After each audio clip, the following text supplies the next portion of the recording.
Solutions Consulting, Galvanize, which is now Diligent. Over to you, Tom. Thank you. Something happened to my okay. Tom, I'm very busy. Are you talking to us, Nadeem? I'm not sure. Yes, we can hear you. I'm trying to. My camera gone count off, so I don't know why. Anyway, please go ahead, Tom. Camera not working. Okay. Okay. Excellent. Well, So, hi everyone. Oh, sorry, we just played the video of ITRM bond and TP bond. So there's not much questions at this moment, but you can just give a small walkthrough and then we'll take Q&A. Thank you. Sorry for that. sure. Absolutely. So let me share my screen with everybody, and please do stop me and ask questions as we go through. So hopefully you can all see my screen now, and you'll see on my screen that we've got the new asset inventory built into the platform.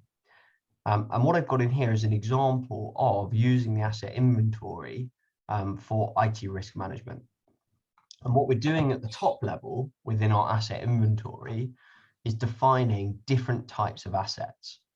So in my IT risk management example, you can see that we've got assets for information systems, hardware, cloud, and software.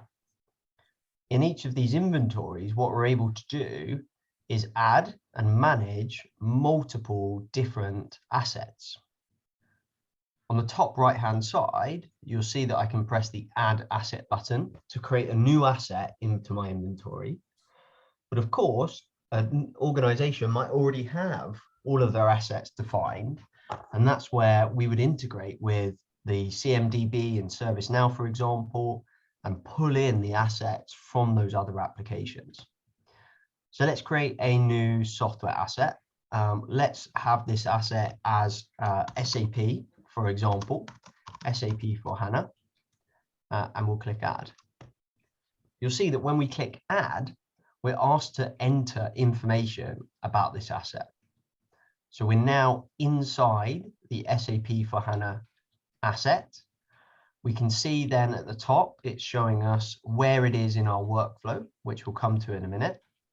And we can see any high-level information that's been recorded about these assets. As I scroll down, you'll see that actually each section of the asset is broken down into details, additional information, and in the detail section, what we're being asked to do is record information like, well, who is the business owner of this asset? Who within our organization is responsible for it?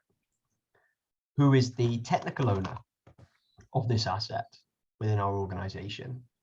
And you'll see we can record further information about the references, the IP address, the host name, for example, a short description of the platform, and which business unit it belongs to.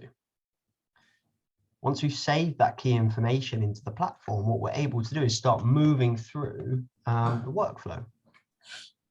So from here, I can move it from draft and register that as a new asset in my inventory. If we refresh our page, we'll see that the key information is now updated into the header. And once we register it, we can start moving through to our categorization process. Now, generally, what you need to do with your software assets or any IT assets is understand how critical they are to your organization. What would the impact be if those assets stopped working? What would the impact be if the data within those assets was stolen? So we need to understand the criticality of that asset to our organization. And what we do then is actually launch a criticality assessment, and we'd probably send a questionnaire to the business owner of this asset. And when I click send, then the platform is going to automatically fire off a questionnaire to that business owner. I'll go to my emails on the other screen. and we'll drag that across. And you'll see that I've got an email now from the platform saying, please respond to the IT categorization questionnaire for SAP S/4HANA.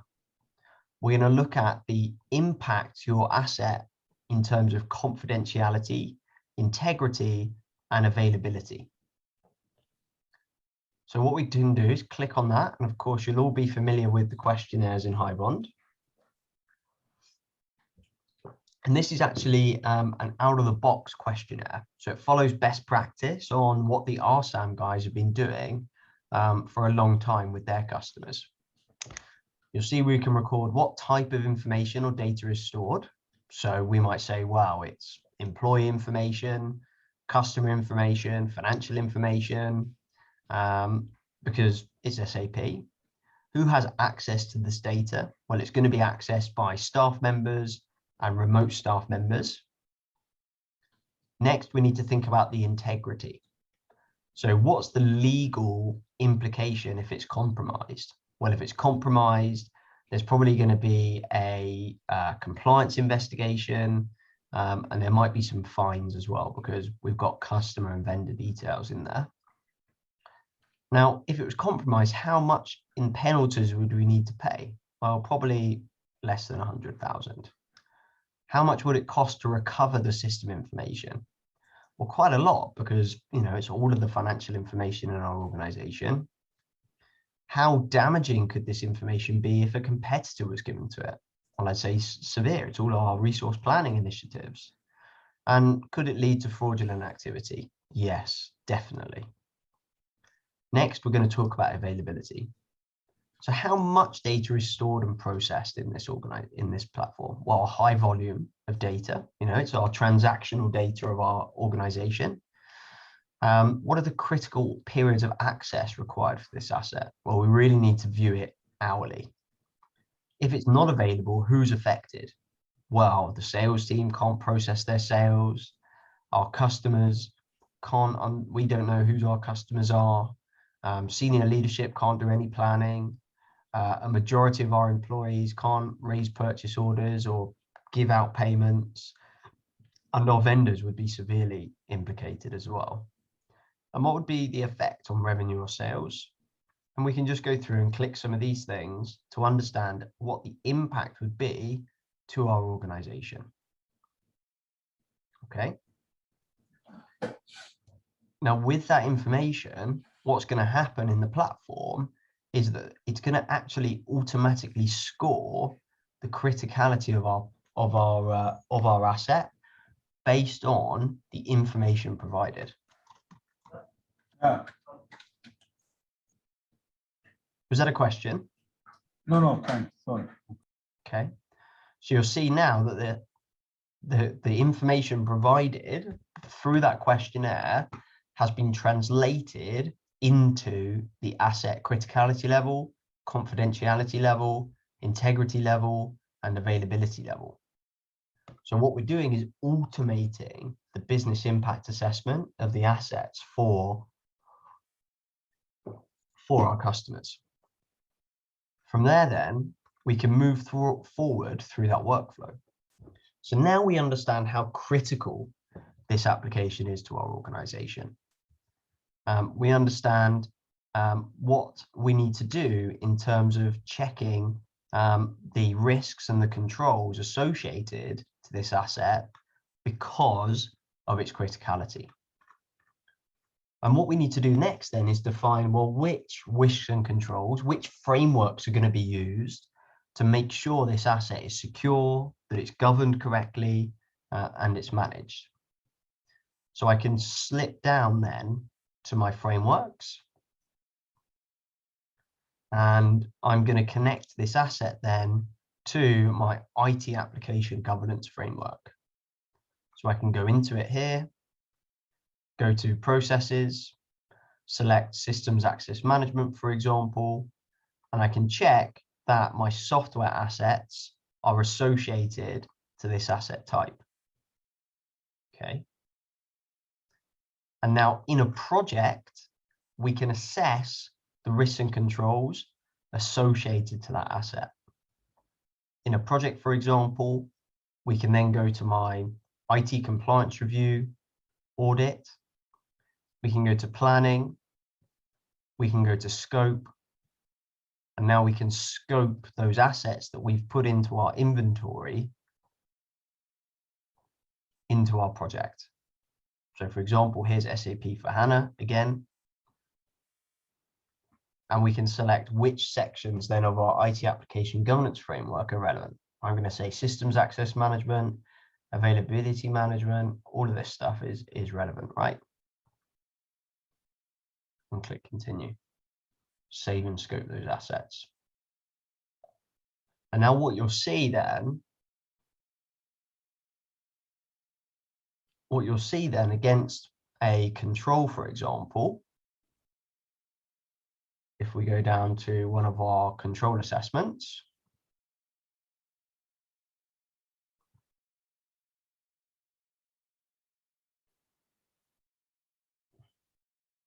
in Control X-ray, is you'll see now that these assets are mapped to the controls. So this control is used for SAP for HANA, Slack, and Zoom.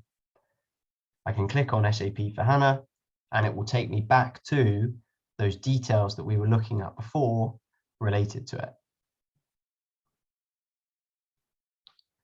Any questions on that? Everybody comfortable? It's not too complicated, I don't think.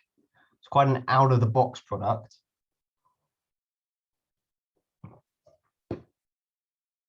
Yeah, seems to be no questions. No questions? Okay, so that's thinking about assets for IT risk management. But of course, we can use assets for third-party risk management as well. So I'm just going to switch to a different org unit where I've got that turned on.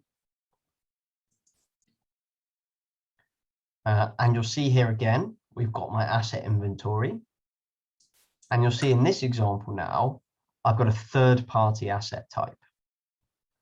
Within my third-party asset type, you'll see all of my different third parties, Dell, Workday, that kind of stuff. You'll see a lot of them are drafts. So let's choose Salesforce, for example, as a third party. You'll see that we can start recording the details about that third party. So again, who's the business owner, who's the risk manager, a brief description about it, so on and so forth. And we can again move through that process of registering that third party into our inventory.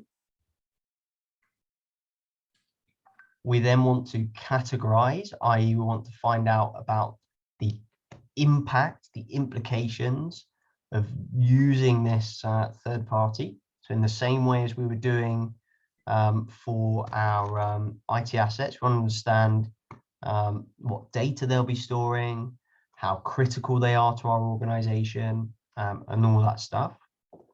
So again, we receive an email, this time for Salesforce.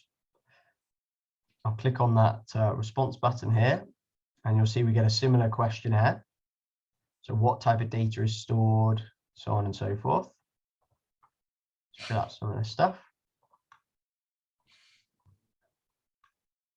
Be quick.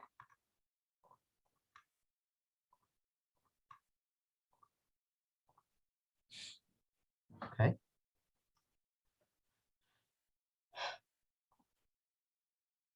And then back in the platform again, then we can choose to approve and score the responses that we've received to that categorization questionnaire. And you'll see now that we get the criticality level again scored within here. What we can do then is actually move through a number of further steps. So these steps are extra. They weren't present in the IT risk management workflow. So this time I can risk assess my third party. And what we're going to do here is actually send a questionnaire to one of our third parties.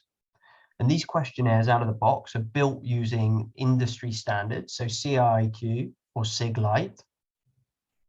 and we can select our vendor to send this to. So now from the platform, we're actually sending out questionnaires to our third parties. I'm sure you've worked with customers before that just use Excel to collect this information. But now they can use HighBond to collect that information as well.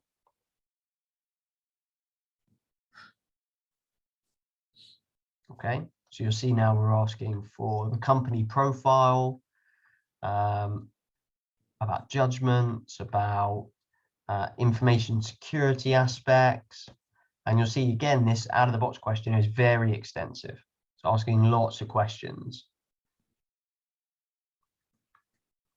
Okay, so I won't make you sit here while I answer 20 pages of questions. Tom, sorry to interrupt you. I just have a quick question. Sure. Who is the audience that is most likely to be answering these questionnaires? Can you just elaborate on that a little bit? Yeah, your vendors. So basically, we send it out to all the vendors and all the, such as in this case, it is Salesforce in this example. Yeah. And they are supposed to answer these questions, and we get a score back in the system. Exactly. And we approve that score and move forward, right? Exactly. Yeah. Exactly. So think about when we sell somebody HighBond, right? The vendor sends us, the company sends us, our customer sends us questionnaires to complete, right? That's what we're doing here. Understood. Okay. Thank you so much. No, good question. Good question. So yeah, so we can accept that that'll give us a risk score, of course, related to the answers that were provided. And we can accept that risk level and move forwards. Now, what's interesting about third party is that we can start to review that information. And you'll see that I've got an option to either activate the third party or archive the third party. And the idea is that actually against our third parties, once we've got the answers to those questionnaires, we're probably going to have findings. So things that we need to ask the third party more about and things that we need to be remediated. So for example, let's add a third party finding and we'll say SOC 2 report out of date. Let's get rid of some capitals actually. So now I'm adding findings to these third parties. And against these findings, then they also have workflows. So for example, we can start to record this question that we want to ask the third party about. We want to get what their answer is, so on and so forth. And we can start moving through the remediation process for these third parties. Okay, and closing out the findings and the problems that we've identified. Okay. And once we've resolved those issues, we can activate this third party into the risk rating. Scroll down, we need a rationale. So, okay.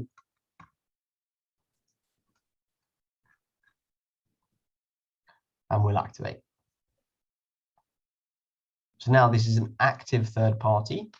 And if we wanted to, we could reassess it. So imagine it might be a critical third party, and therefore we need to reassess it on a weekly basis, on a monthly, on a yearly basis, depending on the criticality that we deem that vendor and the risk as well.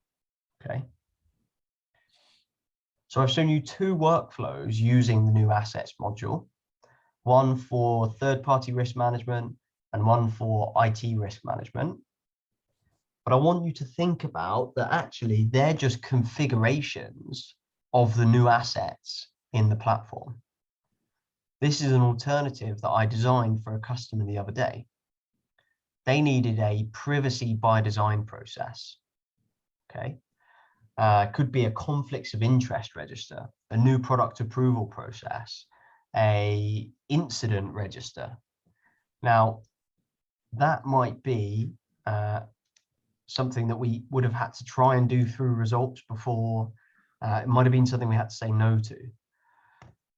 But now we can use this asset capability to design solutions for lots of things. So we looked at the asset inventory. We looked at adding new assets. We looked at sending out questionnaires about those assets, scoring the criticality, doing a risk assessment, and identifying findings or risks. That is all options for us to configure.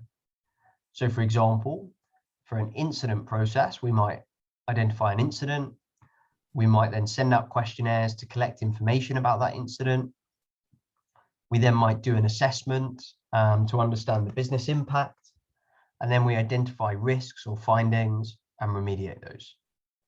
So you can imagine that we can actually start to design many different solutions on top of the stuff that's already been built in the platform.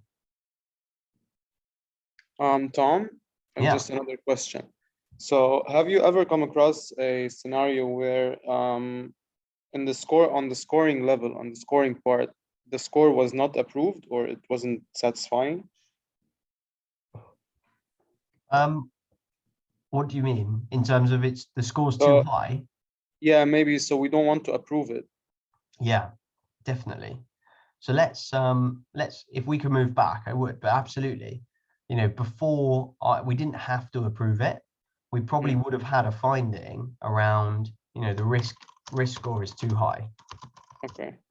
And you'd manage and remediate that through the process as well. Okay. Good question. Okay. So it's not too complicated, guys. That's where we're at today. For everybody on the call, is these nice, simple, out-of-the-box solutions to do some pretty basic stuff for our customers, but to automate the work that they're doing. As I'm sure you've heard from the product team, in the future, over the next couple of months, they'll be adding configuration capabilities so that you can use these assets to build your own solutions.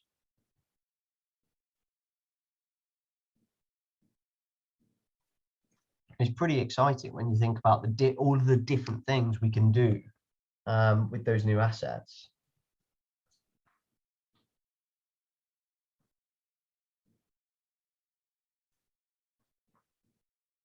Okay. Any questions? Tom, Hey. yeah, depending on the questionnaire, I don't know how much confident we will gain from just answering the question by the third-party vendors. Usually we work as a data-driven GRC or maybe other sources of data in order to gain more confident about the answers that have been provided in order to assess the risk in more accurate. So, we have been asked by many of our clients, but I thought that it's only the management of questionnaires rather than to dig deep, more analysis about what's going on for the third party. Yeah, so you can, we've not integrated it yet, but we are building integrations with something called the Steel Risk Intelligence Dataset, which is something that one of the companies that Diligent has. And what you're able to do with that, it's still in still early days yet, but it should be released in the next month or so, is compare your third parties against all of the data that's inside these different buckets. Good. Good. So actually monitoring that on an ongoing basis. And I think we can send you we've got some product information on that Nazim can send you. Thank you. if he's still there. Nazim, that's what we were talking to Fidelity about.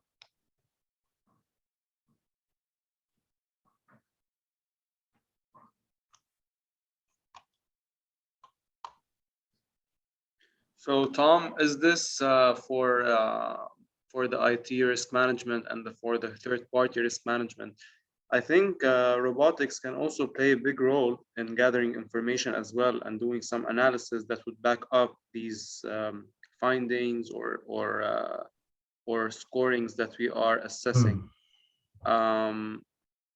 So we can collect the questionnaires from the client side. What about robotics? Can we use it in order to do any analysis from our side, or enhance until this is released? Can we do something to further enhance, the validity of these answers using robotics to collect data from different various information sources, or is this at the moment not possible?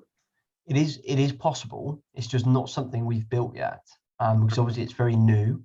So it's kind of just in the first phases.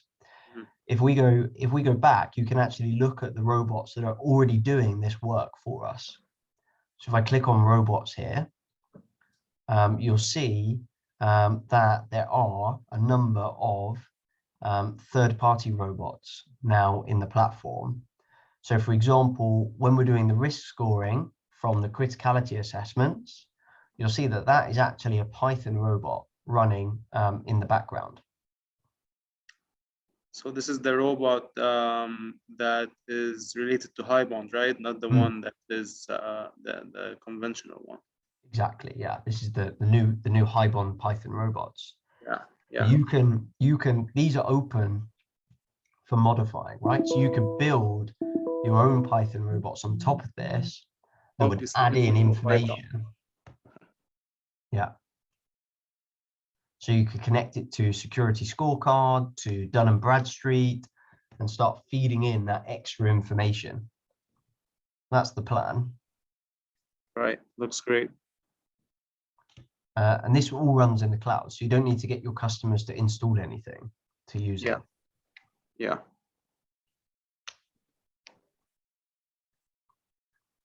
Perfect. Okay, and we can see how it's doing the. If we look up, we can see how it's doing Calculations. Doing the calculations. Yeah. Yeah. It's a good thing that it's all built in, because not everyone, is skilled in Python or, coding that. So it's really good.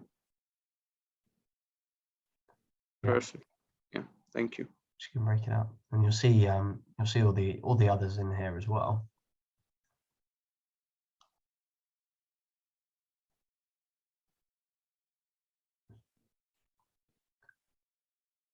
I think this one actually identifies findings for you.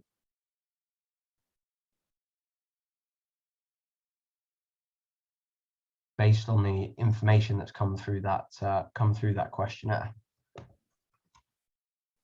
But it's still early days, guys,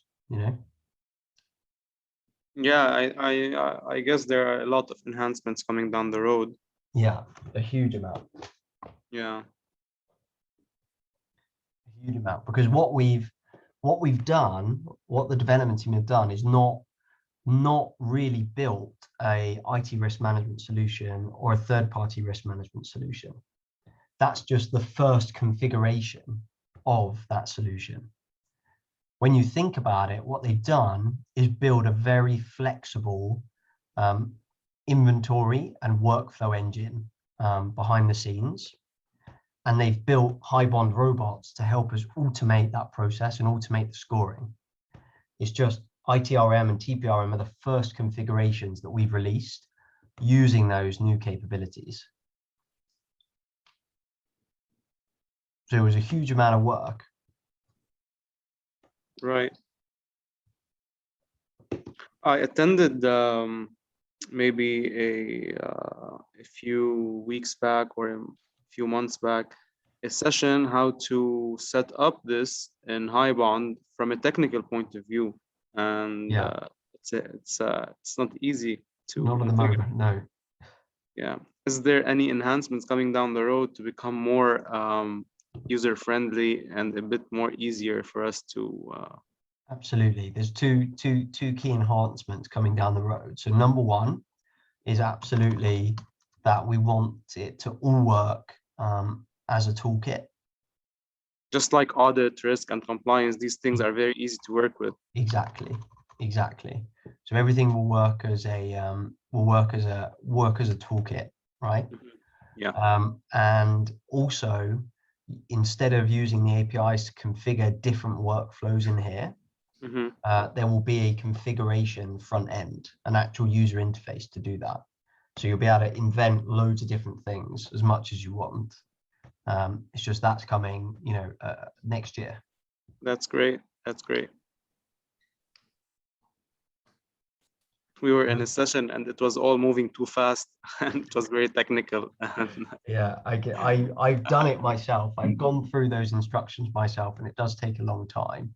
Right. It's just because, it's just an agile development methodology, right? We just release version 1, get it out to some customers, collect some feedback so that we've got something to work on to improve it. Right. So hopefully next year it'll be an easier process. It will be 100%. Perfect. Thank you so much.